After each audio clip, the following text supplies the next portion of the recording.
क्या आपने कभी सोचा है कि हमारे गांव का डाकिया जो गर्मियों और सर्दियों में आपके घर में पत्र और पैसा लाता है, वास्तव में एक सरकारी कर्मचारी नहीं है। हम उसे जीडीएस ग्राममैन डॉक सेवक कहते हैं। लेकिन आज मैं उन्हें एक नया नाम सरकारी मिस डार दूंगा। एक मजदूर जिनसे सारा काम सरकार द्वारा लिया जाता है, लेकिन आधे अधिकार भी नहीं दिए जाते हैं।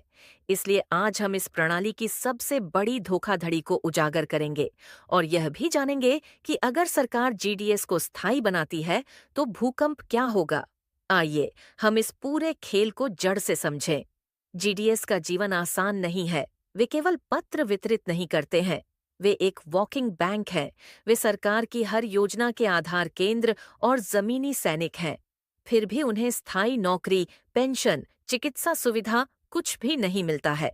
लेकिन अब सबसे बड़ा सवाल ये है कि सरकार जीडी की सभी मांगों को स्वीकार करती है। यदि जीडीएस स्थायी हो जाएगा तो क्या होगा? क्या डाक प्रणाली रातों रात सुधार करेगी या इसे बर्बाद कर दिया जाएगा? आइए हम अपने दोनों पहलुओं को बिल्कुल प्रामाणिक डेटा और तर्क के साथ देखें। पहले हम लाभों के बारे में बात करते हैं।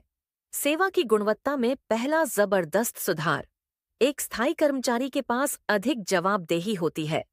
वह अपनी नौकरी खोने से नहीं डरता, लेकिन पदोन्नति और सम्मान के बारे में चिंतित है। इससे डाक सेवाओं में व्यावसायिकता बढ़ेगी। चीजें समय पर और अधिक जिम्मेदारी के साथ की जाएंगी।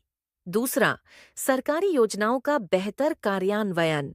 जब जीडी स्थायी हो जाते हैं तो उन्हें बेहतर प्रशिक्षण और संसाधन मिलेंगे। यह उन्हें सरकार की नई योजनाओं जैसे डिजिटल बैंकिंग, बीमा योजनाओं को गांवों में बेहतर तरीके से लागू करने में सक्षम करेगा। तीसरा, भ्रष्टाचार में कमी। जब किसी कर्मचारी को एक अच्छा वेतन और भविष्य की सुरक्षा मिलती है, तो उसे भ्रष्टाचार में शामिल होने की संभावना कम हो जाती है। यह एक स्थापित तथ्य है। कर्मचारियों की अवधारण। वर्तमान में कई जीडी अच्छी नौकरी करते ही नौकरी छोड़ देते हैं। यह स्थायी हो जाएगा जब वे स्थायी हो जाएंगे, जो बार बार प्रशिक्षण और भर्ती पर सरकार के खर्च को बचाएगा। कमलेश चंद्र समिति की रिपोर्ट ने भी जीडी की सेवा की शर्तों में सुधार करने की सिफारिश की थी, ताकि सिस्टम की दक्षता बढ़े। लेकिन सिक्के का एक और पक्ष भी है। सरकार को लेना आसान क्यों नहीं है यह निर्णय? अब चुनौतियों को देखते हैं। सबसे पहले, ट्रेजरी पर भारी बोझ। ये सबसे बड़ा और कानूनी रूप से वैध तर्क है।